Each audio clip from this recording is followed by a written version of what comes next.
प्यारे विद्यार्थियों, भाग एक का अध्याय नंबर 4 पूर्ण प्रतिस्पर्धा की स्थिति में फर्म का सिद्धांत जो है, इसके क्वेश्चंस हम देखेंगे, इसके आंसर्स देखेंगे। इसमें से आपके बहु जो वस्तुनिष्ठ प्रश्न यानी 1 नंबर के जो प्रश्न आएँगे वो 2 आएँगे, एक 2 नंबर का प्रश्न आएगा और एक 3 नंबर का प्रश्न आएगा। टोटल मिला के आपको यहाँ पे प्रश्न देखने को जो आंसर जो मिलेंगे 2 नंबर और एक 3 नंबर, 5 नंबर और 2 7 नंबर टोटल अंक मिलेंगे इस चैप्टर से। आपको हर चैप्टर के अंक बताए हैं मैंने और इनमें से क्वेश्चंस के आंसर्स हम डिस्कस करेंगे। तो चलिए स्टार्ट करते हैं।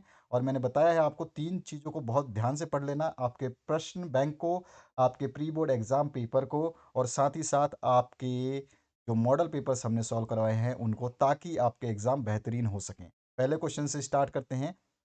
इसमें पूछा गया आपसे, बाजार में एक व्यक्तिगत फर्म की पूर्ति अनुसूचित कहलाती है। तो ये क्या कहलाती है? व्यक्तिगत पूर्ति अनुसूची ही कहलाती है। ठीक है, तो यहाँ पर आपका ये ऑप्शन।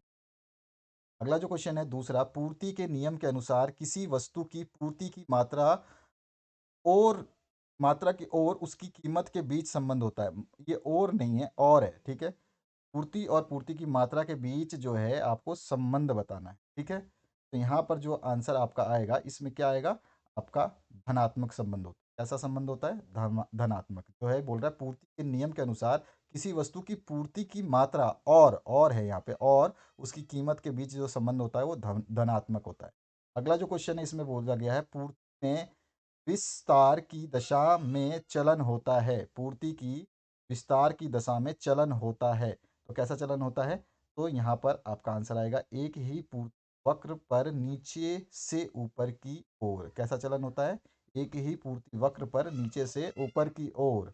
उसके बाद में क्वेश्चन नंबर 4 की बात करते हैं। पूर्ति में संकुचन की दशा में क्या होगा? संकुचन की दशा में पूर्ति वक्र के साथ नीचे की ओर चलन होता है। क्या होगा? संकुचन की अवस्था में जो है पूर्ति वक्र के साथ नीचे की ओर चलन होता है। उसके बाद पांचवा जो क्वेश्चन है इसमें हम बात करें, पूर्ति वक्र में परिवर्तन होता है। कब होता है? कीमत के अलावा अन्य तत्वों में परिवर्तन होने से। कीमत के अलावा अन्य तत्वों में परिवर्तन होने से। अगला जो क्वेश्चन है 6 नंबर, प्रौद्योगिकी सुधार के कारण जो है वो क्या है? पूर्ति में वृद्धि हो जाती है। क्या होती है? पूर्ति में वृद्धि होती है। सातवां जो क्वेश्चन है, सरकारी सहायता एक उत्पादन के लिए वस्तु के उत्पादन में वृद्धि करती है। क्या करती है? वृद्धि करती है। उसके बाद जो आठवां क्वेश्चन है, जब एक पूर्ति वक्र प्रारंभिक बिंदु से शुरू होकर झुकती हुई धनात्मक सरल रेखा बनाता है, तब क्या होता है?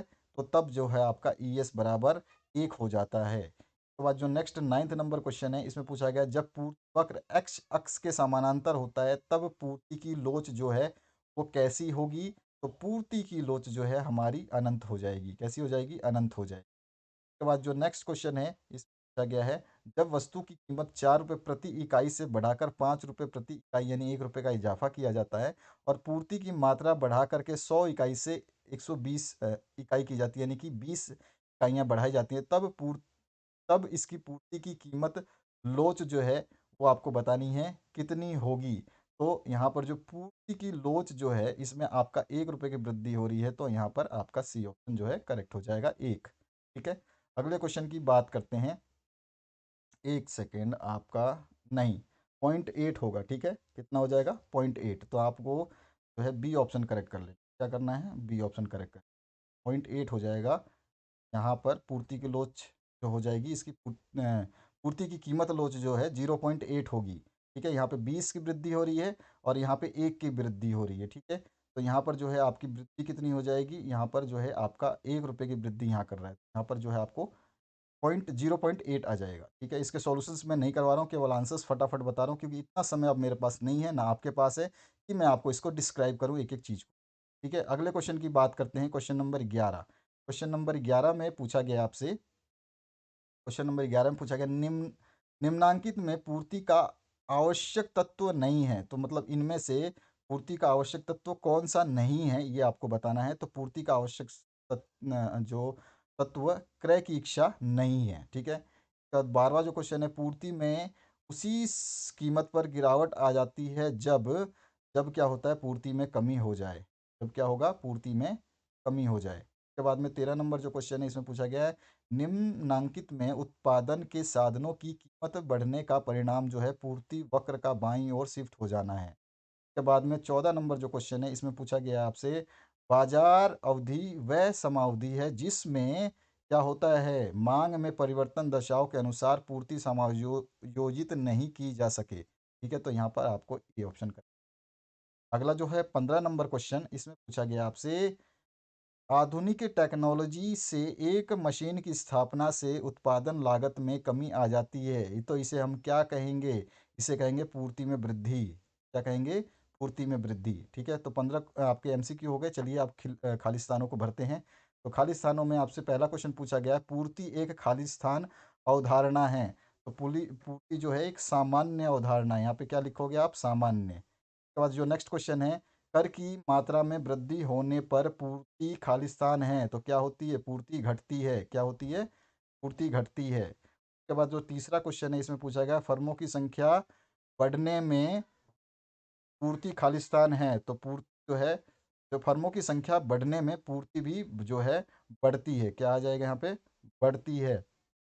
इसके बाद जो चौथा क्वेश्चन है, वस्तु की पूर्ति खालिस्तान का एक भाग है। वस्तुओं की पूर्ति जो है वो स्टॉक का एक भाग है। किसका, स्टॉक का एक भाग है, ध्यान रखना है आपको। उसके बाद आते हैं हम नेक्स्ट 5 नंबर क्वेश्चन पे, पूर्ति वक्र का आशय पूर्ति अनुसूची की खालिस्तान प्रस्तुति है, तो क्या, ग्राफिकल अनु प्रस्तुति है, ग्राफिकल प्रस्तुति है, ग्राफिकल प्रस्तुति है। उसके बाद छठा नंबर जो क्वेश्चन है, किसी वस्तु की पूर्ति को निर्धारित करने वाला एक प्रमुख घटक वस्तु की जो है वो कीमत है। क्या है, कीमत है। तो यहाँ पे आप खालिस्तान में क्या भरोगे, कीमत। इसके बाद में नेक्स्ट जो क्वेश्चन है आपका, इसमें सातवां पूछा गया है, पूर्ण वक्र का ढाल एक्स अक्ष के चारों का भाग लगाने पर आने वाला जो है वो क्या होता है, भागफल है। क्या होगा, आने वाला भागफल है। यहाँ पे भागफल भर दोगे।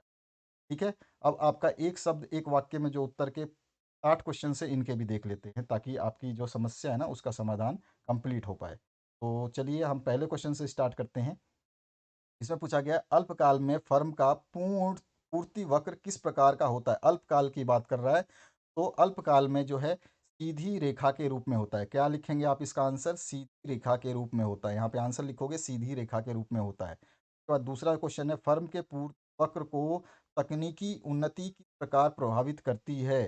तो पूर्ति में कमी हो जाती है। तकनीकी उन्नति किस तरह प्रभावित करती है, पूर्ति में कमी हो जाती है। उसके बाद में सरकार द्वारा मुख्य रूप से किस प्रकार के उत्पादन के लिए कीमत का आधार निर्धारित करती है, तो किस प्रकार का, तो जीवन उपयोगी पदार्थ। ठीक है, जीवन उपयोगी। उसके बाद जो नेक्स्ट क्वेश्चन है पूछा गया 4 नंबर में, आपसे पूछा गया है, एक फर्म द्वारा की जाने वाली पूर्ति को क्या कहते हैं, तो उसको हम कहते हैं बाजार पूर्ति। क्या कहेंगे इसको, बाजार पूर्ति। उसके बाद नेक्स्ट जो है आपका पूछा गया है, जिन घटकों के कारण किसी वस्तु की में परिवर्तन हो जाता है उन्हें हम जो कहते हैं निर्धारित तत्व कहते हैं। क्या कहते हैं, निर्धारित तत्व लिखोगे यहाँ पे। उसके बाद नेक्स्ट जो क्वेश्चन है 6 नंबर, इसमें पूछा गया आपसे, वस्तु की मात्रा जो सभी फर्में बाजार में बेचने के लिए निश्चित समयावधि में निश्चित कीमत पर प्रस्तुत करती हैं उन्हें कहते हैं, तो उन्हें कहते हैं बाजार पूर्ति। क्या कहते हैं, बाजार पूर्ति लिखोगे।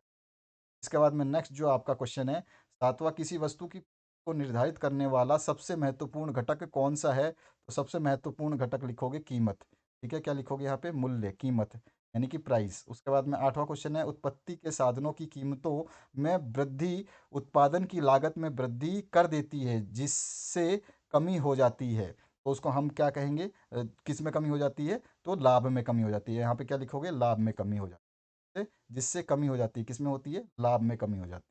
तो इस तरह से ये हमारे आंसर हो गए, और 2 नंबर का जो एक प्रश्न आएगा वो इनमें से आएगा, तो आप इनको देख लीजिए आराम से। क्वेश्चन बैंक को जरूर पढ़िए, साथ ही साथ मॉडल पेपर्स और प्री बोर्ड एग्जाम पेपर्स को जरूर पढ़िए। तो 4 प्रश्न तो आपके सामने हैं यहाँ पर, इन चारों प्रश्न को देखिए, और इसके बाद में 5 से लेकर 10 तक के प्रश्न यहाँ पर है, और इन सभी के उत्तर को देखने के लिए प्री बोर्ड एग्जाम पेपर्स जो मैंने सॉल्व कराए हैं उनको देखिए, और साथ ही साथ आपके मॉडल पेपर्स को जो सॉल्व करवाए हैं उनको देखिए, उनमें भी आपको आंसर्स मिल जाएंगे।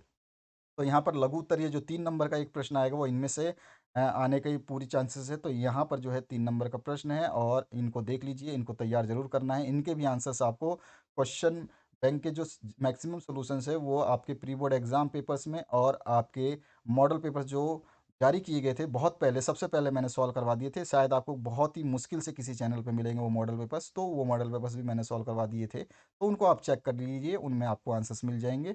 अगले वीडियो में हम अध्याय नंबर 5 के क्वेश्चन्स को डिस्कस करेंगे, जिसमें आएगा बाजार संतुलन। तो आशा करता हूँ इस वीडियो से आपको हेल्प मिली होगी। सभी को शेयर करें, फटाफट आपके सॉल्यूशंस अपलोड किए जा रहे हैं, तैयारी करते जाएँ। Thank you very much, have a good day.